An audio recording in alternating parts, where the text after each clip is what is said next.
Welcome to the Agent Leader Podcast. My name is Brent Kelly. I am your host. Thanks so much for joining me on this episode. I'm so excited to share some content that's fresh in my mind. And the reason why it's so fresh in my mind, now, of course, this release might be later, but it's fresh in my mind as I record this, is I just got back yesterday from a 3-day leadership institute. It was the Agency Leadership Institute hosted by Cincinnati Insurance. And man, I'll first of all give credit to Cincinnati. They truly, they don't just say they love their agencies, they walk the walk, right? They really pour into their agencies, really develop that partnership. So kudos to Cincinnati Insurance for putting this together. And this is led by Reagan Consulting, our great friends at Reagan Consulting, who obviously know so much of the important ideas and details and numbers and metrics, and just great consultants in the industry to help agencies achieve more. So they led the event, and I've been fortunate now over the last 2 years to be able to provide some sales and leadership perspective from the Sidkins Group. And so together we were surrounded by great agencies from across the country. We had great discussions, we had breakouts, we had fantastic presentations that were given throughout, and of course, just a lot of fun together. But what I want to do today on this podcast, again, why it's fresh in my mind, is share with you the two biggest things that came from this session. You know, I'm a believer in being able to learn something, digest it a bit, and then be able to share it back with this audience, right? I know you as an agency leader, regardless of your specific role, title, or position, are always looking for something that you can take with you to go out and use. And so what I want to do is share with you the two biggest impact items, and then give it some tangible references, things that you can actually do around these two big items. And it was fun. This came about, we had some great discussion, and I and some other of the Reagan leaders went out in the hallway, and they asked us, of all the things that we talked about, it was kind of a family feud style. It was fun. Of all the things that were on the board, so to speak, what do we believe would be the top impact items, right, for these agencies? And we got them both right. And then, in fact, 2/3 of the room, if you put number one and number two together, had these as their top items. So I want to share this with you because I know that if it's 2/3 of this room, or certainly an important thing with all agencies, we know it's important to you, the agent leader listener. So I want to share these two items with you today. Now, before I get into the specifics of this, I always want to mention the purpose of this podcast, and this is to help you, the agent leader, gain clarity, build consistency, and make a commitment to become your best version possible. And I do want to mention, I had in the last couple podcasts, we have launched a brand new product. In fact, I would call it a plan. In fact, I would probably call it a process, because it is. It is a product, plan, and process to help you, the agency leader, get on the fast track for success. And the reason why it's so powerful is that we combined all client-facing team members of your agency, your producers, your sales leaders, and your account managers, all through a 90-day transformational journey. And I will tell you, we just got finished with our programs this past week. The ratings, the reviews, the feedback, the culture, the conversation is at such a high level. And we want to allow more agencies to have this opportunity. So if you want to learn more, go to sitkins.com/fast track. Sitkins.com/fast track to learn more about this. And we'll make sure we have it in the show notes as well. All right, so let's get into the two impact items. And again, as I mentioned, I'm going to share these two impact items, and then I'm going to give it some tangible perspectives. Now, I always realize when I put some bullet points together, there's more than this. But if I had to look at these two items and say, what are a few critical things you could begin to think about and actually do as an agency leader, what would they be? So the first thing that came up through our discussions that we got right, we predicted, and the agencies at the tables aligned upon was this: developing a culture of accountability. Are we developing a culture of accountability? Now, we first at Sidkins, just to give our perspective, define culture as the language and behaviors that are normal in your agency, right? The language and behaviors that are normal. What are people saying? What are people doing? And I know culture is a bit of a buzzword, but it's so important. That's why it was one of the top two items, a culture of accountability. Now, of course, accountability is simply, are people doing what they said they were going to do? In some cases, maybe we haven't agreed upon anything. In some cases, we've asked and they haven't done it, right? So what I want to share with you are some things that you could do as a leader to help build that culture of accountability in your agency. Here's the first one. Do you, as an agency leader and your leadership team, have you painted a clear and compelling vision of the future? Have you painted a clear and compelling vision of the future? Now, before you say, well, that's just high level thought stuff, I'll tell you a couple things. In the conversations we have with agencies and continue to have with agencies, and we talk to the team members specifically, if they're not clear on where the agency is going, and by the way, this doesn't mean you have every answer, right? We know things change, markets change, but to say, this is the path, this is where we're headed, this is what it looks like. Here are a few of the non-optional things, the way that we do business. This is clear, and we're providing you clarity. Right? That is so important. So are you doing that as an agency leader? And the second part of the vision is it compelling? One thing that agency leaders have, in fact, many agency leaders, not all, either currently have a book of business or they had a book of business. What that means is they were able to transfer ideas to other people. They could sell, right? You as an agency leader need to be able to sell to your team a compelling vision of the future.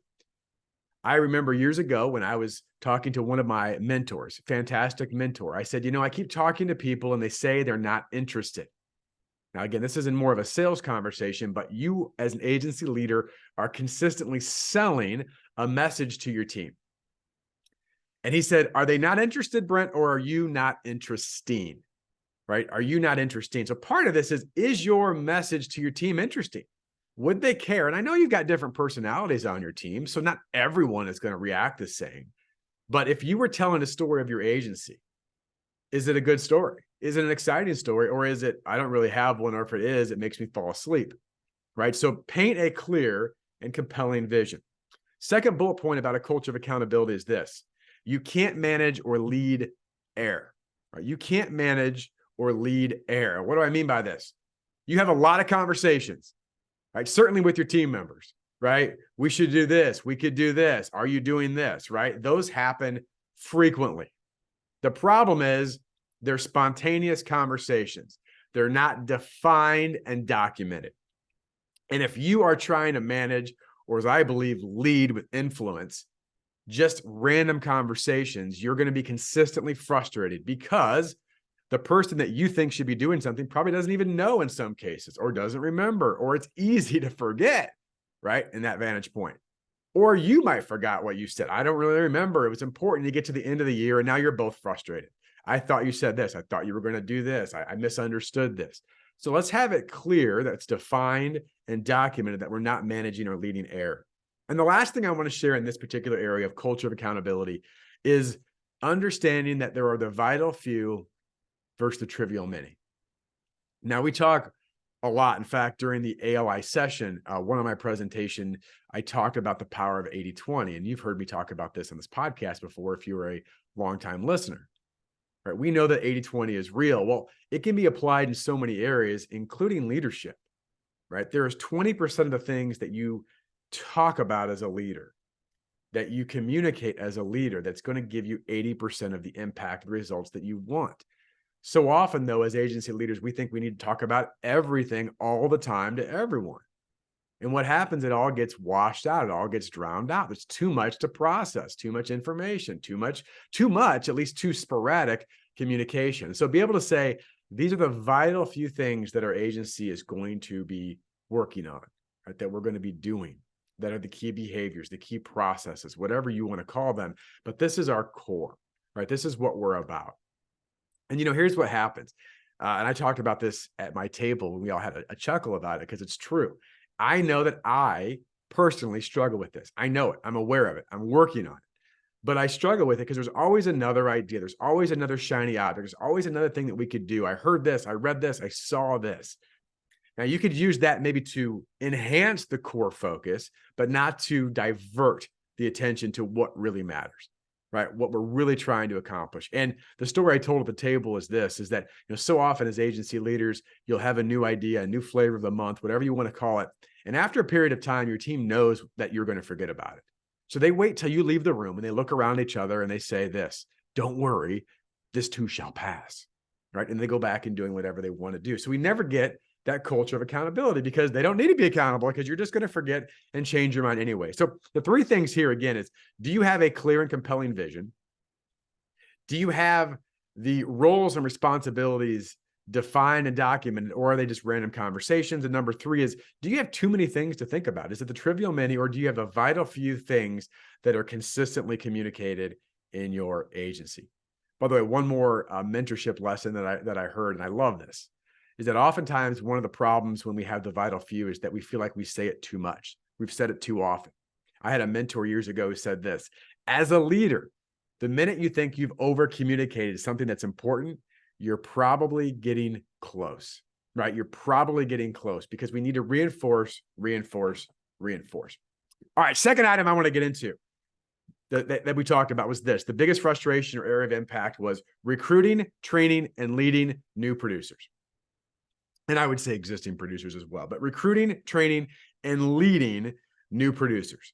Now, three areas that I want to talk about here. One thing that we've mentioned on this podcast before, but I want to reinforce right now, is that it starts with the current agency culture. So I'll go back to number one, but it starts with the current agency culture of, are your current producers producing? Are your current producers in the green zone, as we talk about at Sitkins, the green zone, the four money-making activities: sales, relationship management, proactive continuations, or if you've never heard it, proactive renewals, right? We're reaching out. It's proactive. That's the key word. And pipeline development, right? Those are the four things that producers should be doing 80% of the week. And oftentimes we have producers that are doing 20, 30, 40% of what they should be doing every week. And we're looking at bringing new producers in because we're not producing enough. Well, you might get lucky, right? You might find a producer that hops in and does great, but are you bringing other new producers into a culture that already doesn't produce? And guess what they're going to see? Guess what they're going to model? Guess what they're going to reinforce? Probably a similar culture that you've already established in your agency, right? So again, these two tie together with the first and the second, but it does start with the green zone.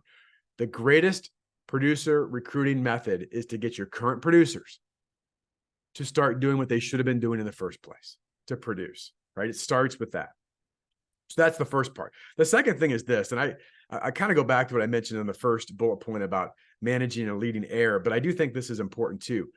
Are we managing producers or leading producers? Now, I think both can be important. I think management is certainly important, but we do lack oftentimes leadership. And I've said this many times, that the number one role or number one goal of an agency leader is to develop your people.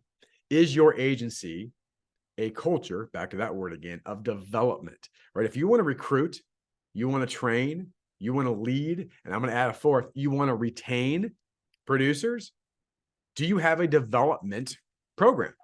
Do you have a developmental plan for your producers in particular? And this is true for your entire team, but certainly for your producers, right? I think a great example of this, an analogy I like to use, is college sports. Now, college sports is crazy with recruiting, and now we have NIL money and all this kind of stuff going on, right? You can transfer, right? And there's no waiting anymore.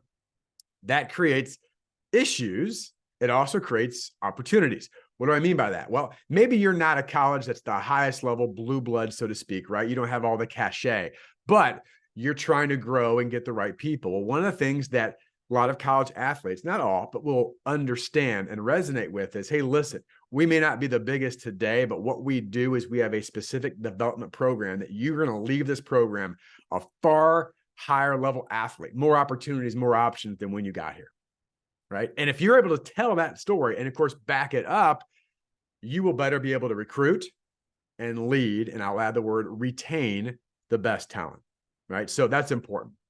So recruiting, training, and leading new producers. Here's the third one. This one kind of came up at the end of our discussion is, does your agency have a set offense or a sales playbook? Now, why would this be that big deal for recruiting, training, and leading new producers? Well, I think it's pretty important when it comes to training and to leading, right? Because we have a playbook that we can go off of. It's really hard to train and develop people when there's no defined playbook. It's just, well, everybody figures it out. Good luck. Here's a phone. Here's a computer. Here's, go get in your car, go talk to people. No, this is our set offense. And of course, there's always going to be some flexibility around that, but we need a defined set offense that we can rally around. And here's the caveat, which is really important to a set offense and a sales playbook. You're also much easier to recruit great talent because they know there's something there that they can apply to their life and their business, right? It gives you as an agency a competitive advantage in the marketplace, right? When you're trying to solve this issue of how do I find better people? How do I train my people better? How do I lead my people better? And again, my fourth one I'm adding is how do I retain the best talent? Well, A set offense or playbook gives you more tools and resources and a competitive advantage in the marketplace. So those are my three there: green zone focus, making sure we're leading with excellence, just like we see colleges recruiting, and obviously having a sales process or plan that can be reinforced. Now, I said this earlier, I'll say it again to put a bow on this, and also to truly, from the bottom of my heart, ask you as an agency leader and a team, if you really want to develop your people and you're struggling with how to do that, right? I have good intention, Brent. I want to develop my team. I want to have a better culture of accountability. I want to recruit and train and lead and retain the best people at a higher level. I know it's important. I just don't know how or the highest level of doing it. We have created the best version possible, Fast Track, to do just that, to make it a way for you as an agency leader to go, oh, finally. Right? I have ability to get my team members involved. In fact, I'm going to have some podcast episodes coming up where I'm going to be interviewing some people who went through that. And the reason why is I want them to share how they've been able to get better communication with their team, better reinforcements with their team, more excitement with their team, right? More momentum with their team as they move forward, because that's what we desire for you. So again, go to sitkins.com/fast track. Sitkins.com/fast track to learn more about that and how it can enhance your agency moving forward. As always, I want to thank you for being a listener. If this added value, leave a rating, a review, share with your agency friends who want to help more people get great results. And I wish your agency all the best in your success. Thanks for listening.